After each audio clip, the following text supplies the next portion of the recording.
দুবাইয়ের ভিসা নিয়ে সুখবর। থাম্বনেল দেখে তখন হয়তো বুঝতে পারছেন যে দুবাইয়ের ভিসার বিষয়ে কথা বলতেছি। অনেকদিন পরে দুবাইয়ের ভিসা নিয়ে ভিডিও বানাতেছি, কারণ ভুয়া তথ্য দিয়ে ভিডিও বানানো যায় না। তার আগে বলি, দুবাই থেকে আমি মোহাম্মদ আমজাদ হোসেন, সকলকে আমার চ্যানেলে স্বাগতম। দুবাইয়ের ভিসা, থাকা, আসা যাওয়া, খাওয়া খরচ ইত্যাদি বিভিন্ন ধরনের তথ্য দিয়ে থাকি। যদি প্রয়োজন মনে করেন চ্যানেলটা সাবস্ক্রাইব করে রাখতে পারেন।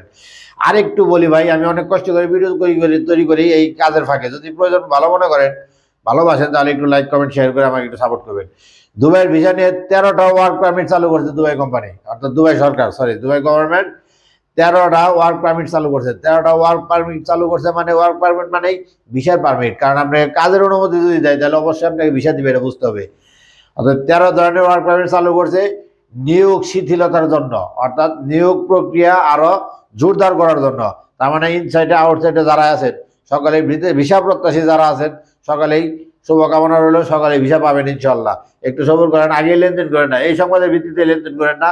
এটা কেবল আপনার 13টা ওয়ার্ক পারমিটের প্রক্রিয়া শুরু করছে, অর্থাৎ 13 রকমের ওয়ার্ক পারমিট দিবে। 13 ধরনের কাজের ওয়ার্ক পারমিট চালু করতেছে নতুন করে আবার।